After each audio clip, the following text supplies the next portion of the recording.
Un témoignage glaçant.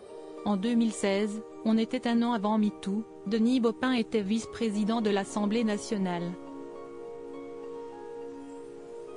Un moment où je partais aux toilettes, il m'a suivi. Il m'a plaqué contre le mur en me tenant au niveau de la poitrine et en m'embrassant de force. S'est souvenue Sandrine Rousseau dans une vidéo réalisée par le média Legend, publiée sur Instagram ce dimanche 4 juin.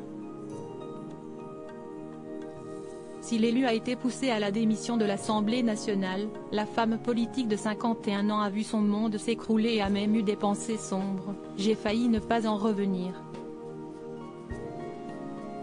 J'ai failli en finir avec ma vie, a-t-elle avoué avec peine.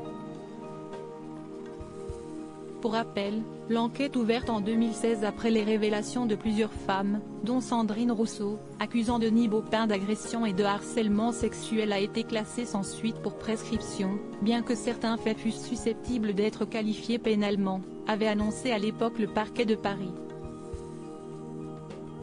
Un coup de massue pour la députée écologiste. Fort heureusement, celle-ci a pris le parti de la vie, comme elle l'a expliqué à nos confrères, j'ai eu une espèce de rebond de vie. Et à partir de ce moment-là, j'ai décidé de vivre. Point. C'est pour ça, je crois, que je suis un peu indestructible aujourd'hui.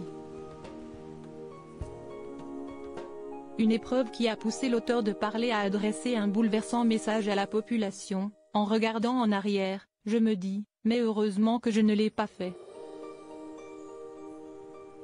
Mais je suis sûr qu'il y a plein de gens qui nous écoutent qui ont des pensées suicidaires et ont l'impression que le désespoir est la fin de quelque chose, alors qu'en fait, parfois, il y a des désespoirs et des souffrances qui sont le début d'autre chose. Supérieur à Éric Zemmour, Sandrine Rousseau. Les 20 personnalités politiques les plus influentes sur les réseaux sociaux. Je suis devenue la victime ingérable dans mon parti au moment de l'affaire Denis Baupin. Sandrine Rousseau aurait vu son propre camp se retourner contre elle. Ma vie personnelle a changé, je suis devenue la victime ingérable dans mon parti, avait-elle témoigné auprès de l'Obs en 2021. Et de se désoler, des gens ont refusé de me faire la bise, de me serrer la main ou même de prendre l'ascenseur avec moi. Éprouvée, celle-ci a pris une pause de 5 années avant de signer son retour remarqué sur le devant de la scène à la primaire Lévy en vue de la présidentielle, où elle s'est inclinée face à Yannick Jadot.